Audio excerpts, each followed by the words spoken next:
میں آپ اس کو undo نہیں کر سکتے۔ وہ جو قانون جو ہے وہ انل ہو گیا اس قانون سازی سے۔ نہیں ہوتا سر، کیوں نہیں سپریم ہوتا؟ کورٹ کی ججمنٹ کو آپ 2/3 میجورٹی سے چینج کر سکتے ہیں یا اس سے بڑا بینچ کر سکتا ہے، اسی لیے آپ نے یہ ریویو والی پٹیشن ڈالی، نہیں یہ تو لا ڈالا۔ نہیں یہ تو مقننہ نے قانون نیا بنایا ہے which overrides the earlier law۔ نہیں اوور رائڈ کرتا سر، کیوں نہیں کرتا جی؟ اس کے لیے سپریم کورٹ کا بڑا بینچ کر سکتا ہے، وہ جو ون ٹائم اپیل کی پروویژن ہم نے وہ اسٹرائک ڈاؤن ہو گیا۔ جس طرح آپ 184 کی آپ بات کر رہے ہیں کہ اس کو ہم نے قانون بنایا مقننہ نے، انہوں نے اس کو انل کر دیا جو آپ ابھی بتا رہے ہیں آج، بالکل اسٹرائک ڈاؤن کر دیا۔ تو یہ جو قانون جو ہے اس کو انل نہیں کیا سپریم لیکن ان کورٹ کے معاملے میں سپریم کورٹ کی ایک رولنگ موجود ہے، وہ آپ کے لا کے نیچے چینج نہیں ہوتی۔ نے؟ نہیں کیوں نہیں ہو سکتی چینج جی؟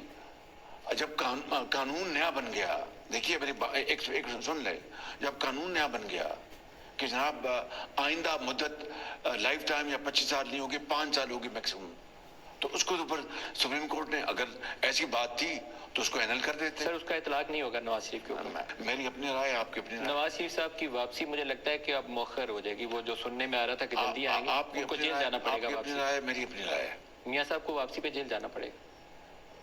میں نے تو کہا ہے کہ قانون کا سامنا کریں گے انشاءاللہ، قانون کا ہوگی سامنا واپسی؟ کریں گے جی واپسی کب ہوگی؟ انشاءاللہ۔ مجھے امید ہے کہ اگلے مہینے آئیں گے انشاءاللہ۔ اگلے مہینے آئیں گے؟ جی جی، سپٹمبر کی کوئی کٹ آف ڈیٹ ہے؟ مجھے پورا یقین ہے انشاءاللہ۔ کوئی استقبال وغیرہ کی تیاریاں کر رہے ہیں؟ بالکل کیوں نہیں، یہ ان کا حق ہے، ہمارا فرض ہے، قوم ان کا بھرپور استقبال کرے گی انشاءاللہ۔ سر اگر نواز شریف کوالیفائی نہیں کرتے، ایک بہت بڑا سوال ہے، آپ کی پارٹی کی دیکھیں یہ لیڈ فیس بحث نواز شریف ہے۔ یہ بحث اب ختم ہو گئی، آپ نے اپنی رائے دے دی، میں نے بڑے ادب سے آپ کی خدمت میں اپنی رائے دے دی۔ میں سمجھتا ہوں کہ وہ جو 5 سال کا جو قانون بنایا گیا ہے، اس قانون نے جو اس